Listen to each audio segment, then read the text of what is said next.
most ordinary ways. I always stop and wonder what would have happened if I stayed. 'Cause without you, it's like the ocean, I'm drowning in every single wave. Yeah, without you, I've got no focus, I'm fighting to just get through the day. And I keep falling, falling, falling, and deeper in every single wave. Yeah, I keep falling. Hello friends, welcome back my channel all in one Richa के संग। तो friends, आज है राखी और राखी की तैयारियां मैंने पहले से ही कर रखी थी। पर कहते हैं ना कि जब कोई त्योहार हो और घर में कुछ अच्छा बनाना हो तो मुझे लगता है कि मीठे से अच्छा कुछ भी नहीं होता मेरे हिसाब से। तो चलिए बनाते हैं एक बढ़िया सी रेसिपी जो कि आपके साथ मैं पहले से शेयर कर चुकी हूँ। फिर भी आज राखी है तो अपने घर से यहाँ से बना के मैं लेके जाने वाली हूँ अपने घर। तो ये बना रही हूँ मैं रबड़ी। ये रबड़ी मैं बनाऊंगी किसके लिए? घेवर के लिए। घेवर मैंने पहले से ही तैयार कर रखा है और रबड़ी मैं इंस्टेंट वाली रेडी कर रही हूँ क्योंकि मैं कोशिश यही कर रही हूँ कि घर की सारी चीजें बना के लेके जाऊं।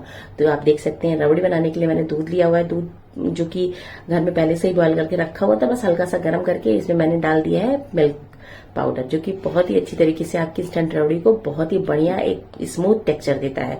तो ये देखिए, इसको अच्छे से मैं मिक्स कर रही हूँ। गैस की फ्लेम को मैंने हाई कर रखा है और फटाफट बन जाता है। और केसर को मैंने दूध में भिगो के पहले से रखा था और इसे इसके अंदर कर दिया है ऐड। अगर आपको पसंद है तो आप इलायची भी डाल सकते हैं कूट करके। तो अपने फ्लेवर के हिसाब से आप रबड़ी बना सकते हैं। और ये देखिए, हमारी रबड़ी जो है इंस्टेंट रबड़ी रेडी है। और मैंने घेवर में डालने के लिए पहले से चाशनी रेडी कर ली है। तो चाशनी मेरी ये तैयार है। और अब क्या करूंगी, फटाफट जा करके अपनी चाशनी को ठंडी कर लिया मैंने और अब मैं डालूंगी अपने घेवर के बेस पे। तो दोनों चीजें मैंने तैयार कर ली है। ये काम मैंने मॉर्निंग में ही कर लिया, सुबह अर्ली मॉर्निंग उठ करके, जिससे कि ये सारी चीजें ठंडी हो जाए। क्योंकि ठंडी करने के बाद ही हम घेवर के ऊपर इसको लगा सकते हैं। देखिए कितनी बढ़िया जो है हमारी रबड़ी रेडी हो गई है। और धीरे धीरे ये और थिक होती जाएगी, जैसे जैसे ये ठंडी होगी वैसे वैसे गाढ़ी होती जा रही थी।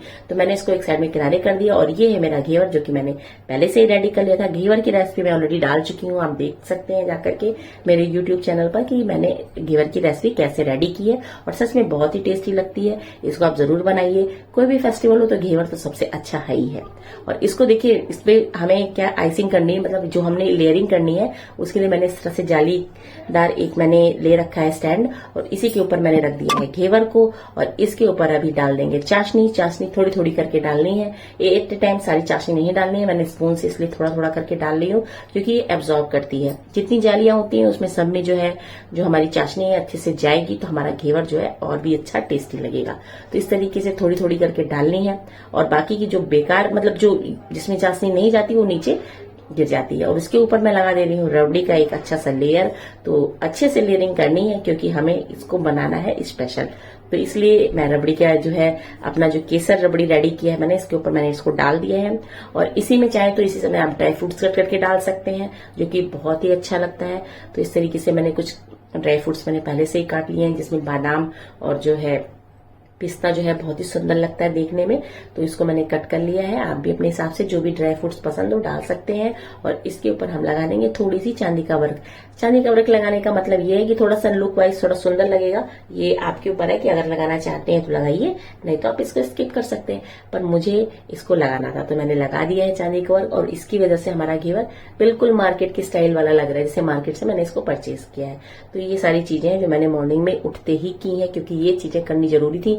घेवर को हम बस बना के रख सकते हैं, पर जो इसके ऊपर जो लेयर लगाते हैं रबड़ी का उसको हम लगा के नहीं रख सकते हैं क्योंकि खराब हो जाती है। तो इसलिए जब बनाना था मुझे तभी, मतलब जब लाना था तभी मैंने इसको बना के अपना रेडी कर लिया है। तो आज है राखी तो इसलिए मैंने इसको अभी मॉर्निंग में ही बना के अपने लिए रख लिया है। और इसको मैं ले जाऊंगी जहां जहां भिजवाना है वहां भिजवा भी दूंगी। तो ये सारी चीजें मैंने अपनी मॉर्निंग में उठ के करी। और अभी क्या है, तैयारी करनी है राखी की। बाकी की तैयारियां मैंने कहा ना कि मैंने पहले से ही कर ली है। तो इन सब चीजों को इस तरह से कर लेने से थोड़ा सा आसानी हो जाती है कि हम कहीं भी आराम से जा सकते हैं। तो ये देखिए मैंने अपना घेवर रेडी कर, तो ये देखिए ये हो गया है तैयार और मैंने इसको रख लिया है। और देखिए कितना सुंदर लग रहा है। इस तरीके से आप भी अपने घर में बहुत ही आसानी से रेडी कर सकते हैं घेवर को, जो कि देखने में बहुत ही ब्यूटीफुल है और खाने में भी बहुत टेस्टी है। तो घर के इंग्रेडिएंट्स से बना करके आप घर में इसको जरूर बनाइए और मुझे कमेंट करके जरूर बताइए। तो ये सारी तैयारियां मैंने अपनी मॉर्निंग में कर ली और अब निकल रही हूँ घर के लिए। तो सभी लोग तैयार हो गए हैं और हम लोग जा रहे हैं अपने अपने गंतव्य को। बच्चे ये बैठे हुए हैं, सब लोग राखी के लिए जा रहे हैं। वो देखिए सूट मीशो वाला, और मैं भी अपना निकल रही हूँ। बाय। तो हमने तैयारी सुबह ही कर ली थी, सारी सब कुछ कर लिया है, घेवर बना के रख लिया है, क्योंकि घेवर सबसे प्यारी मिठाई होती है। और सारी चीज़ें अभी लेके पहुँचेंगे। हल्का हल्का बारिश का मौसम भी हो रहा है और फिर लोग हमको छोड़ने आए हैं। ये देखिए हमारी बस आ गई।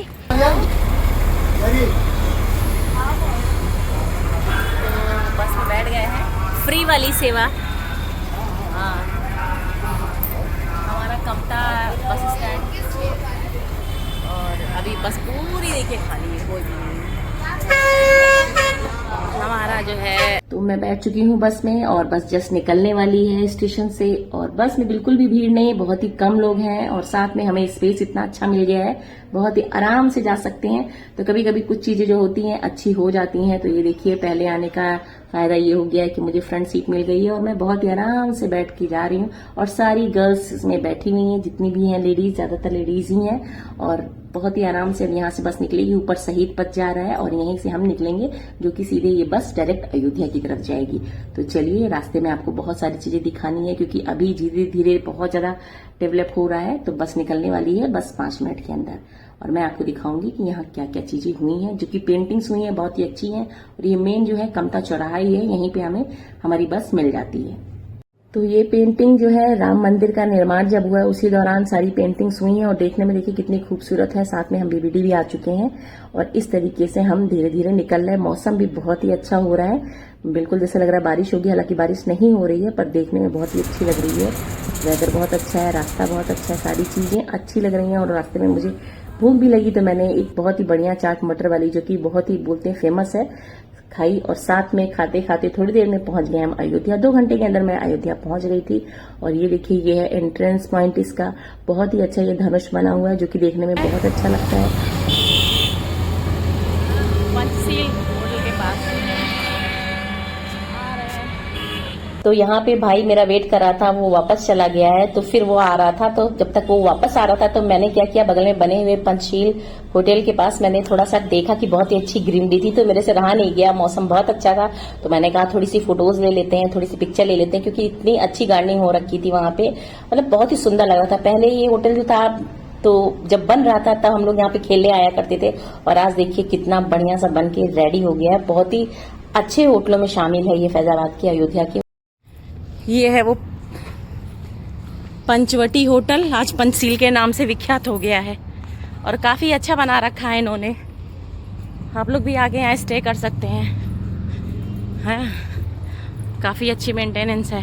बस जब तक मैंने थोड़ी सी फोटो ली तब तक भाई आ गया और मैं जो है उसके साथ बैठ करके घर वापस जा रही हूँ, क्योंकि घर बिल्कुल बगल में ही है। मतलब पेंटिंग आप देख सकते हैं, जितनी भी मतलब पेंटिंग्स है एक से एक बढ़िया तरीके से बनाई गई है। और बस मैं 2 मिनट के अंदर अपने घर पहुंच गई, जहां मम्मी दीदी सब लोग वेट कर रहे थे मेरा। और बहुत लेट हो गया, क्योंकि हमने टाइम दिया था कि मैं किसी भी हालत में 12 बजे तक पहुंच जाऊंगी, पर 3 बजने वाले हैं, अब मैं पहुंच रही हूँ। सब लोग गुस्सा भी कर रहे थे कि इतना लेट क्यों कर दिया। दीदी मम्मी तुम लोग तो फोटो खींच रहे हो। और पिंकी रानी कैसी हो? डाली एकदम बढ़िया। हम लोग देखो भैया पैर धो जा रहा है, देख लो ऐसे सब लोग धोना, आने वाली बहू ध्यान रखना।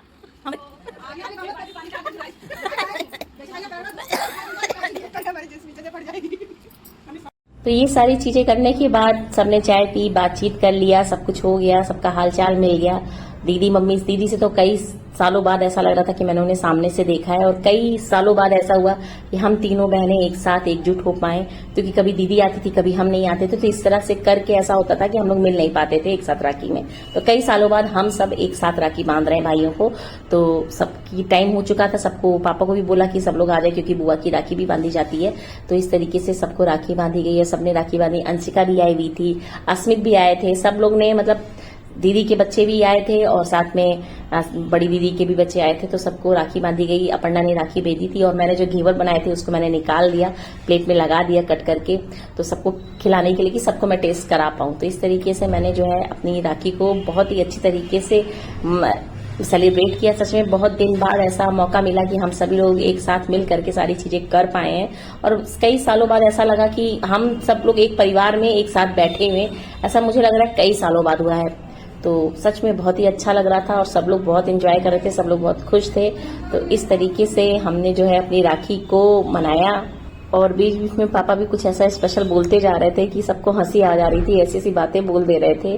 और अभी क्या है, अभी पापा का स्वास्थ्य थोड़ा ठीक भी लग रहा था, देख के उनको बहुत अच्छा लगा, क्योंकि कभी कभी तबीयत इतनी ज्यादा खराब हो जाती है, एक उम्र के बाद होता है, थोड़ा सा डर भी लगता है। तो अभी देखिए मैं पापा को इस तरह से देख के बहुत खुश हो रही थी, अभी बहुत ही फ्रेश लग रहे थे वो। हो सकता है कि धीरे धीरे चीजें सही हो रही हों, उनकी जो थोड़ी प्रॉब्लम है वो सही हो रही है, इसलिए ऐसा है। तो ईश्वर करे ऐसे ही रहे, हमेशा स्वस्थ रहे, मस्त रहे, क्योंकि कल पापा का बर्थडे भी है। तो मतलब इसी वजह से मैं यहाँ आई कि राखी का भी त्योहार सेलिब्रेट कर लूंगी और साथ में पापा का बर्थडे भी सेलिब्रेट कर लूंगी, क्योंकि ये सब पल ऐसे होते हैं जो कभी कभी मिल पाते हैं, हमेशा हम लोग इस तरह से आ भी नहीं पाते। और संयोग से ऐसा दिन है कि हम सभी लोग तीनों बहनें साथ में हैं, दोनों भाई साथ में हैं। कई सालों बाद मैं कह रही हूँ ना कि हम लोग मुलाकात हुई है, तो इस तरीके से होता है कि हाँ एक समय होता है। और अस्मित को तो आप जानते ही हैं कि कितना बिंदास बच्चा है, तो इसको भी अपर्णा ने राखी भेजी थी, तो मैंने वो राखी बंधवा दी अंशिका के हाथ से कह के। तो इस तरीके से जो है हमारा जो है राखी का जो फेस्टिवल है, सच में हमने तो बहुत ही एंजॉय किया, हमने बहुत ही मतलब मुझे खुशी भी हुई इस चीज की कि मैं आ गई समय पे और सबके साथ मिल लिया, सबके साथ सब कुछ बात भी कर ली। तो इस तरीके से हमने अपने राखी को सेलिब्रेट किया है। और सच में कहते हैं ना, एक संयोग होता है, बस हम राखी बांध ही रहे थे, बस इतनी देर में पता चला कि हमारे मामा श्री भी पधार रहे हैं, यानी कि हमारे मामा जी भी आ रहे हैं। तो सच में अभी कह रहे हैं ना कि कभी कभी ऐसा होता है, संयोग बनता है कि सभी लोग एक साथ में इकट्ठा हो जाते हैं। तो इस तरीके से हमारे मामा जी भी आ गए थे और हमने अपने भाइयों को राखी बांध दी। और राखी बंधने के बाद आती है फोटोज की बारी, तो बढ़िया बढ़िया फोटो कैप्चर किए गए। और फिर बारी आती है बहनों की राखी बांधने की, क्योंकि बहनें भी एक दूसरे की रक्षा करती हैं। जरूर वो हो सकता है तलवार लेके ना खड़ी हों, पर कहते हैं कि मोरल सपोर्ट सबसे बड़ी चीज होती है। अगर आपको कोई ऐसे सपोर्ट करता है, कोई अच्छी चीज के लिए आपको बताता है, आपको सही रास्ता दिखाता है, तो वो भी एक तरह से रक्षा करना ही हुआ, जिससे कि हम गलत रास्ते पे या गलत काम ना कर पाए। बस यही सब हो ही रहा था कि मामा जी हमारे आ गए हैं, साथ में मामी भी आ रही हैं। हमें पता नहीं था कि मामी आ रही थी, सिर्फ मामा जी का ही पता था। तो ये देखिए हमारे मामा जी भी समय से पहुंच गए हैं। रक्षाबंधन का दिन है, तो लगे हाथ राखी भी बन जाती है। तो ये एक संयोग ही होता है कि सब लोग एक साथ हो पाते हैं। तो मुझे लगता है बहुत ही बढ़िया संयोग था कि हम लोग यहाँ पे पहुंच गए हैं और सभी परिवार एक साथ बैठ करके यहाँ पे राखी का त्योहार सेलिब्रेट कर रहे हैं। सच में मुझे तो बहुत अच्छा लगा। आपको कैसा लगा रहा है मेरा ये ब्लॉग, जरूर बताइएगा। मैं इस समय अयोध्या में हूँ और मुझे अपनी मम्मी का घर बहुत अच्छा लगता है, क्योंकि यहाँ इतनी ग्रीनरी है, इतनी हरियाली है कि मेरा मन होता है कि मैं जाकर के अपने गार्डन में ही बैठ जाऊं। सच में अच्छा लगता है। और कुमुदिनी भी राखी लेकर के आई, उन्होंने मुझे भी बांध दी। और इसके बाद हम लोगों ने एक बढ़िया बढ़िया फोटो ली, क्योंकि ये सब मेमोरी मैं अपने पास हमेशा के लिए रखना चाहती थी, क्योंकि हर वक्त एक जैसा नहीं होता है। आज है कल नहीं है, पता नहीं कहाँ पे है, वक्त मिला कि नहीं मिला। तो इस तरीके से सोचते हुए अगर हम ये चीजों को अपने साथ एक मेमोरी अच्छी सी रख लेते हैं, तो मुझे लगता है ये जीवन भर हमारा काम करता है, जीवन भर साथ निभाता है। तो इस तरीके से करके हमने एक बढ़िया सी फोटो मम्मी के लिए, क्योंकि कई बार ऐसा होता है कि फोटोज जो होती है मिलती नहीं है, होती नहीं है, तो एक बढ़िया सी फ्रेश, क्योंकि पापा जी इसमें बहुत सही लग रहे थे, टच वूज नजर न लगे, पापा जी बहुत सही लग रहे थे। और इस तरीके से देखिए हम लोगों ने बढ़िया से एक पिक्चर बनाई, एक फोटो बनाई, फोटो ली, और सच में बहुत आनंद आ रहा था। आप लोग जरूर कमेंट करके फ्रेंड्स बताइएगा। और ये थी मेरी फैमिली फोटोग्राफ्स। भैया चला गया था क्योंकि भैया को घर जाना था, और इस तरीके से हमने अपनी फोटो कैप्चर की। और ये था हमारा राखी का ब्लॉग फ्रेंड्स। तो अच्छा लगा तो कमेंट में जरूर बताइएगा, और पहली बार है तो चैनल को सब्सक्राइब जरूर कर लीजिए। तब तक के लिए